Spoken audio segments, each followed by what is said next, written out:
وإن أوهن البيوت لبيت العنكبوت لو كانوا يعلمون. The weakest of homes is the home of the spider, if only they knew. And it's not just because of the web, but also for what happens inside it too. The most fragile of homes, home to the most ferocious of family feuds, a husband and wife relationship that is solely based on being used for consummation. See, as soon as they finish mating, the wife would then consume the body of her own husband. It's disgusting, and so can the children be too.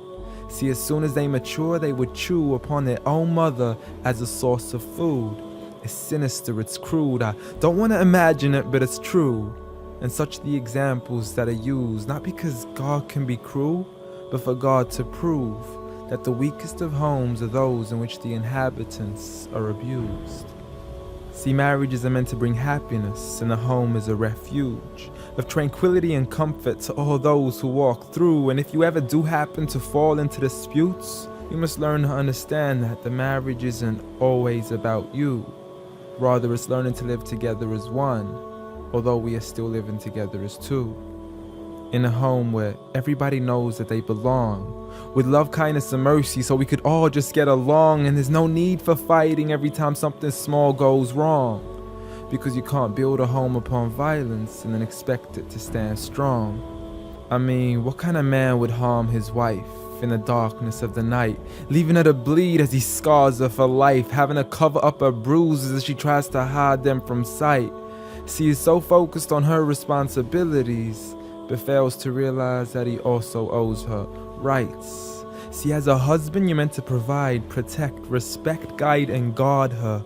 You are her garment, her lifelong partner, her Prince Charming who should charm her, her knight in shining armor. But a night has turned into a nightmare as he spends his nights trying to harm her. As she begs him on her knees, please, I need you to be calmer. I urge you, see, patience is a virtue. I never even heard you. I promise I didn't mean to hurt you. Please don't be mad.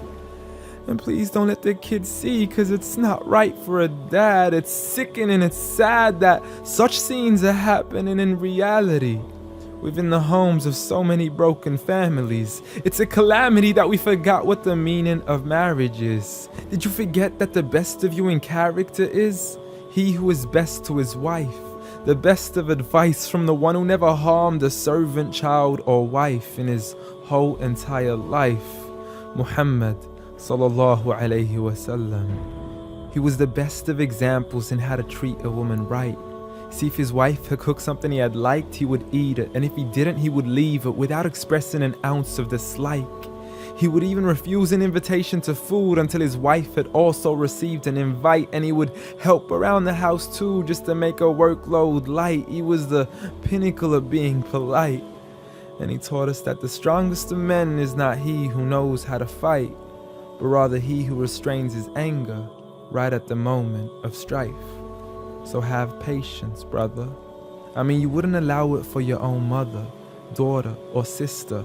You wouldn't bear to watch another man punch and kick her, so the next time you even think to cause her trauma and hit her, you need to understand that she too is another man's mother, daughter, or sister. So dear sister, no human being deserves to live a life of violence alone. So if he doesn't treat you with kindness, don't live in silence trying to fight this on your own. Rather seek help from God first, and don't be afraid to then pick up the phone and let your people know that you are no longer willing to live in the weakest of homes.